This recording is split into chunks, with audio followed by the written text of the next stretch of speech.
Occupational English Test. Listening Test. This test has 3 parts. In each part, you'll hear a number of different extracts. At the start of each extract, you'll hear this sound. You'll have time to read the questions before you hear each extract, and you'll hear each extract once only. Complete your answers as you listen. At the end of the test, you'll have 2 minutes to check your answers. Part A. In this part of the test, you'll hear 2 different extracts. In each extract, a health professional is talking to a patient. For questions 1 to 24, complete the notes with information you hear. Now look at the notes for Extract 1.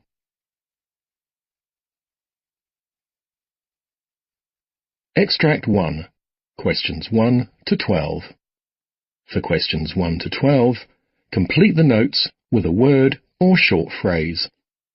You now have 30 seconds to look at the notes.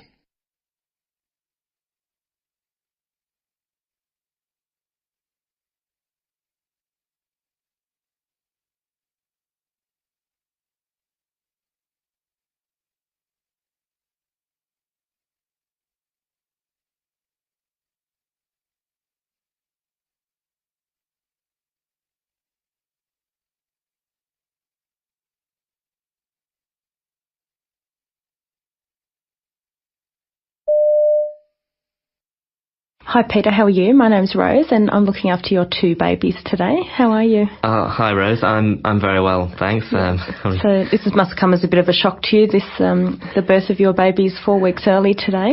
Yes, we weren't prepared for it, I suppose. Sorry. That's okay. I know it's quite overwhelming, isn't it, when you've come in today and this has all probably been a huge shock and a big surprise. Why don't you come and sit down next to your babies and I'll explain to you what we've done. Okay. Because your wife will be down in recovery probably for another hour or so. So let's look at your little girl first. Have you got a name for her yet? Yeah, this is Olive. Oh, that's lovely. Is that a family name or?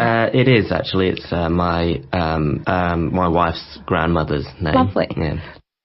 So as you know, Olive is a little bit, well, you can see by looking at her, smaller than her brother.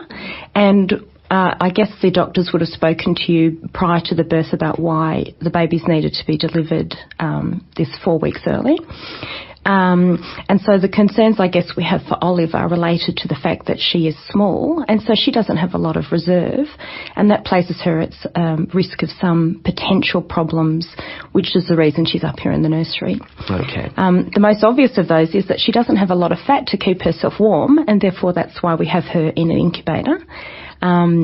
And that basically creates a nice warm environment to keep her temperature stable, because unlike her brother or even a term baby, she doesn't have a lot of what we call brown fat, which she can use to keep herself warm.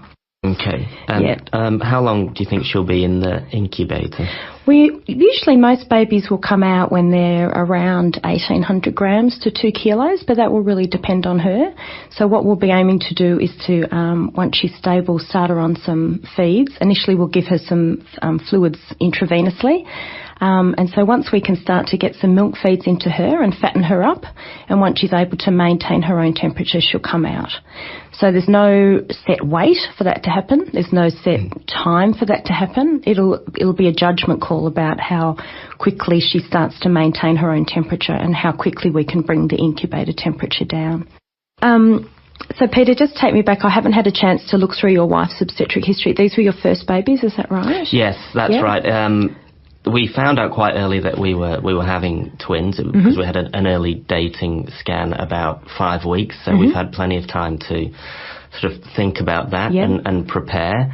And the pregnancy, we were told that it was a high-risk pregnancy because we're having twins, but everything seems to have been normal. We've had regular doctor's appointments and scans. So your 18-week scan, the babies were both growing normally, is that right? Yes, that's right. And in fact, I think it was at that point, the scans were getting quite stressful, I think. Yeah, so of course. Because we thought things were quite normal, I think we missed a couple of scans after that. Okay. And so we had the 35-week scan, and everything seemed normal, and my wife felt healthy. But then we had the scan, and I think the sonographer was quite worried. Right. And so we went and saw the Into doctor panic immediately. Mode. Yeah. Yes, a little bit. And so the Olive's placenta was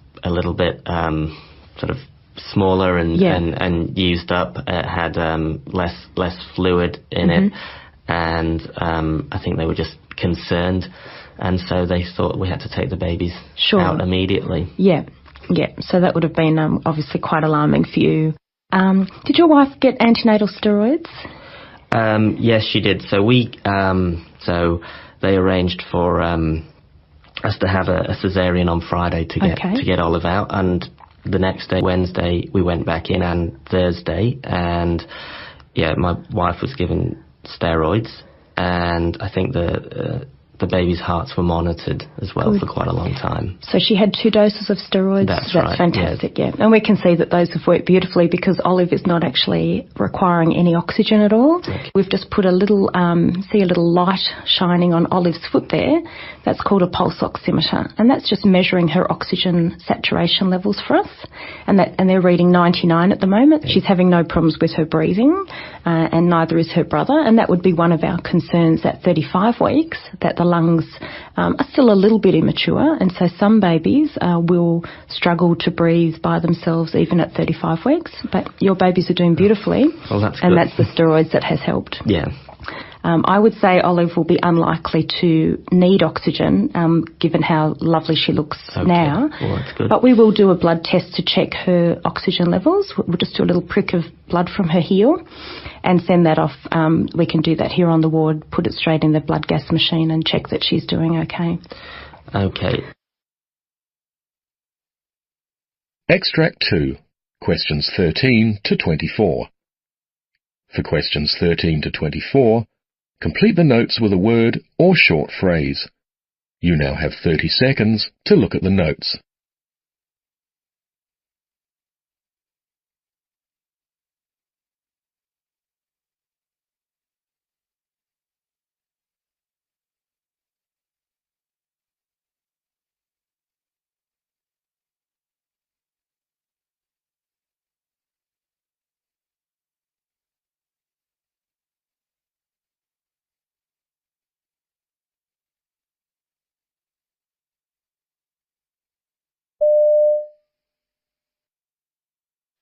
Okay, so when was the last time you saw an optometrist? I would say about 6 months ago. Okay, great. So did you get a new pair of glasses then? No, I didn't. Okay, and are you wearing anything at the moment? Yes, I've got glasses which I got about a year ago. Okay. And what do you normally wear those glasses for? Reading. Reading, okay. I generally don't wear them, for distance. Okay, great. So are you happy with how you see in a distance? Yes, I don't have a problem there. I'm just thinking, that it's getting a bit more difficult for reading. Okay. Especially small print. The phone book, for example, is really difficult for me. Yeah, well, the phone book is difficult anyway, I think. But, yeah, that can certainly be quite frustrating. Yes. So, do you think the difficulty was there when you got your most recent glasses a year ago, or do you think it's gone downhill since then? I think that my vision in my good eye is not as good as it was 12 months ago. Okay. All right. So tell me about your eye history then. Yes, well, it goes back quite a bit. Around about 2006, I started to notice a slight waviness in lines that I was reading. Okay. And that was in your right eye? In my right eye. Okay. And the ophthalmologist said, you've got a problem with your right eye. You should see a specialist, a retinal specialist. So that was organised by about, I don't know, late '06, maybe into '07. Okay. The specialist did a scan and decided that, there was an accumulation of fluid on the front of the retina. Okay. And prescribed Lucentis injection. That was done monthly for, I think, about 2 years. Okay. Until I eventually changed over to the eye and ear, mainly because it was costing quite a bit. So how often are you seeing the specialist at the eye and ear now? Well, I used to see them initially about 3 monthly, yes. But now it's about 6 monthly. Great, okay. So is there someone that you see there specifically, or are you just sort of going through the public clinic? The public clinic, but in the retinal clinic that I attend, there are about 3 doctors, and I see one or other of those 3. Okay, so you are getting that continuum of care. Oh, yes. Great. Yes. And are they fairly happy with how stable that right eye is at the moment? Well, I think they are disappointed that it was not successful. I mean, it's... I think I've had something like 25 injections of Lucentis. Yeah.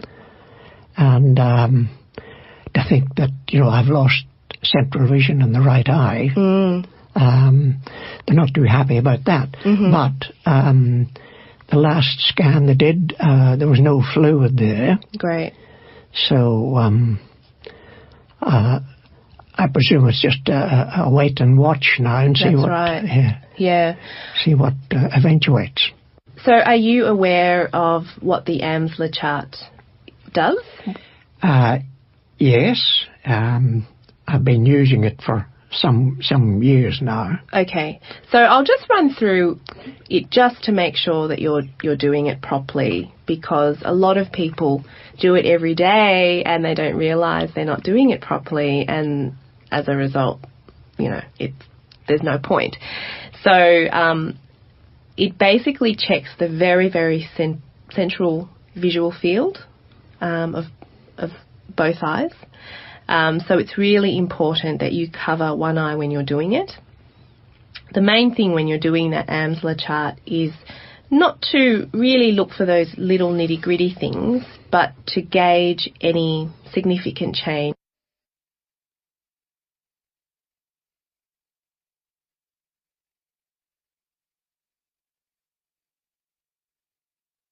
That is the end of Part A. Now look at Part B.